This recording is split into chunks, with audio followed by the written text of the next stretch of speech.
आज का हमारा लेसन है the wind cap part 3। Part 2 में हमने देखा कि किस तरह जॉन को मनुष्य परी की मदद से एक टोपी मिलती है, जो टोपी एक जादुई टोपी होती है जिसमें हवाएं भरी होती हैं, और उस टोपी की मदद से उसे अपनी पहली समुद्री यात्रा करने का अवसर मिलता है। धीरे धीरे जॉन बहुत ही फेमस हो जाता है और उसके कैप्टन उसे खुद से अलग नहीं करना चाहते हैं। लेकिन पार्ट के अंत तक हम देखते हैं कि जॉन के मन में जमीन को देखने की तीव्र इच्छा बढ़ जाती है और वो जमीन पर जाने की या जमीन पर जाने के सपने देखने लगता है। पार्ट 3 की शुरुआत कुछ इस तरीके से होती है। Oh, let me go ashore just for one day, he begged the captain when they had sighted land.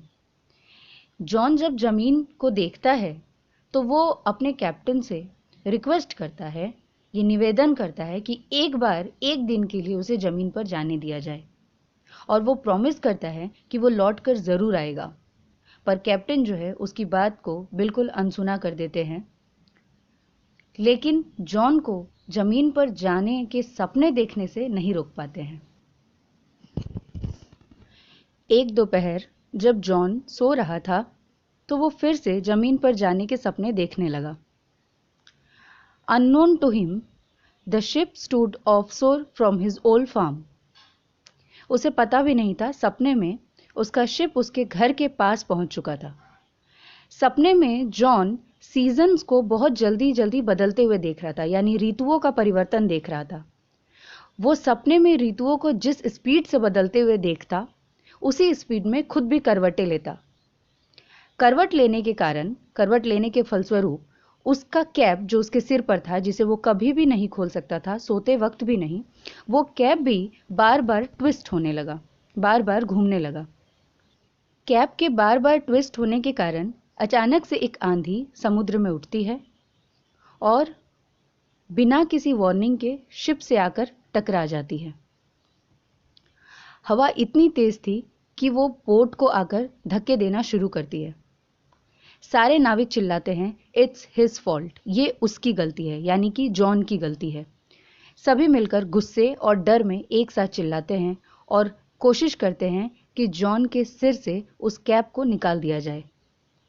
Well, they where unsuccessful, पर वो सभी असफल रहते हैं, क्योंकि जैसा कि हम जानते हैं कि वो एक फेयरी कैप थी और वो एक जादुई कैप थी, और उसकी एक शर्त थी कि कोई भी इंसानी हाथ उस कैप को नहीं उतार सकता।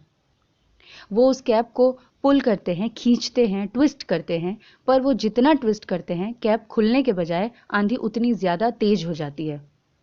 अंत में कैप्टन परेशान और गुस्सा होकर ये आदेश देते हैं कि जॉन को उठाकर लाया जाए।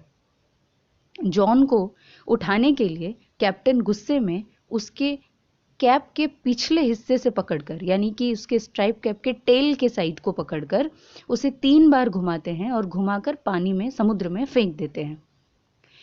कैप को 3 बार घुमाने के कारण जहाज भी 3 बार घूम जाता है हवा के प्रभाव से।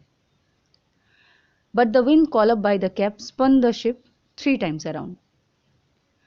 As John went under the waves, जैसे ही जॉन पानी में जाता है, पानी में गिरने के कारण उसका कैप उसके सिर से बाहर आ जाता है, क्योंकि ये एक नेचुरल तरीका है, प्राकृतिक, किसी इंसान के कारण नहीं हुआ।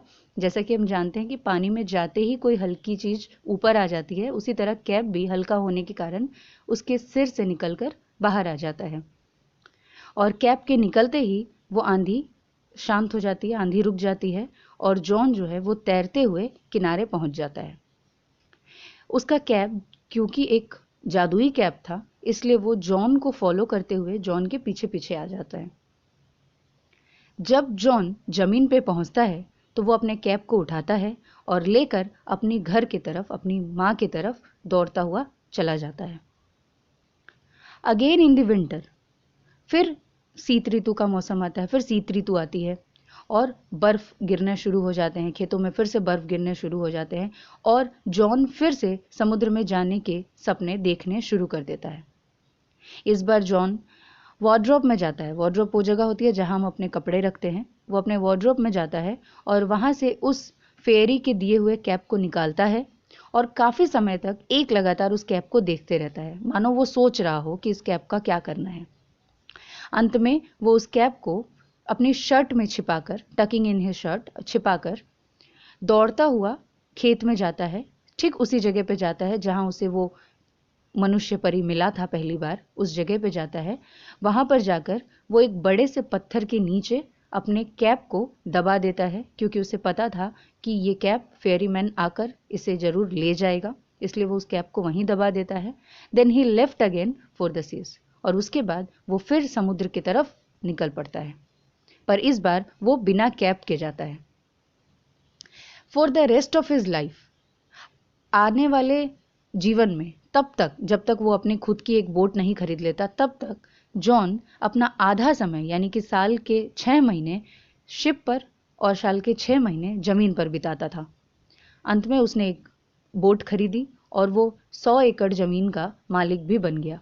इस तरह वो साल के आधे 6 महीने जमीन पर और आधे 6 महीने शिप पर यानी कि पानी पर बिताने लगा। ऐसा करने के कारण उसका नाम कैप्टन टर्टल पड़ा, क्योंकि जिस तरह टर्टल जमीन और पानी दोनों जगह समय बिताता है, जॉन भी दोनों जगह समय और जीवन बिता रहा था। इस तरह पार्ट आज द विंड कैप के यहीं पर तीनों पार्ट यहीं पर खत्म होते हैं। ये कहानी आपको कैसी लगी कमेंट करके ज़रूर बताएं। Thank you.